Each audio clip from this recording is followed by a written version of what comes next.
Upon the stones of Gorleston High, beneath a grey and windy sky, there sat a tramp beside a bin, with whiskers wrapping up his chin.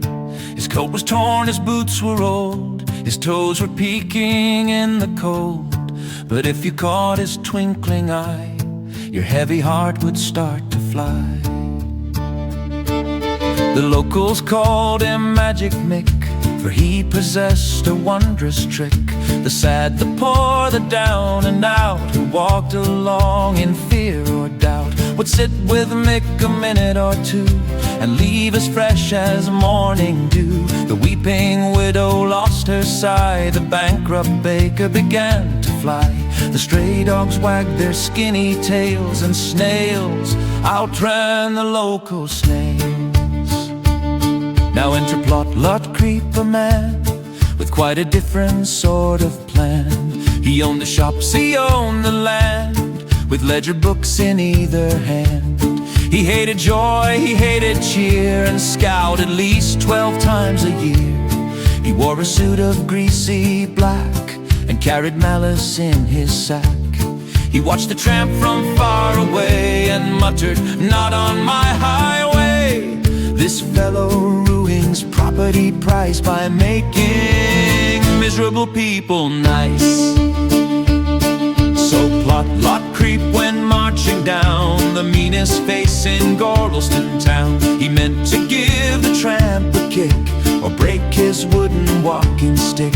"Move on, you rogue," did Plotlot shout, "before I have you thrown right out. Your cheerful face is a disgrace, it's lowering the value of the place." There the tramp looked up and gently smiled, with eyes as patient as a child. He didn't run, he didn't fear, he simply whispered, "Come quite near. You look so strained, you look so tight, your heavy soul is black as night. Just take a look inside my cap, and let your frozen spirit snap." Now Plotlot Creep was mighty proud, he snorted fierce and laughed aloud. "There's nothing in your filthy hat, except the flea or mangy rat.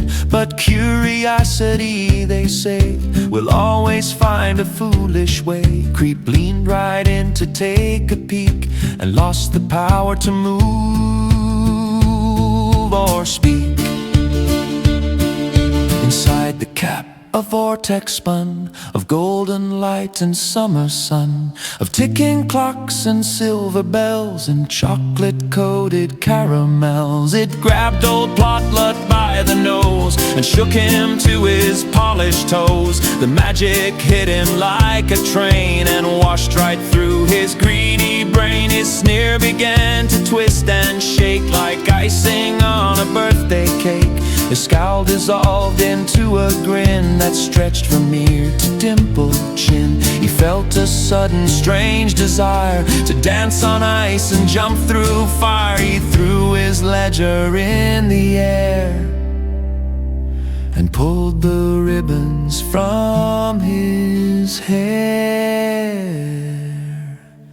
"Hooray!" cried Creep, and did a flip, while shedding all his ownership. "Take all my shops, take all my cash, I'm going to make a splendid splash." He stripped his jacket, threw his tie, and waved a cheerful mad goodbye. He did a tango down the street, with lighter steps and bouncing feet, and joined a flock of passing geese in perfect, unadulterated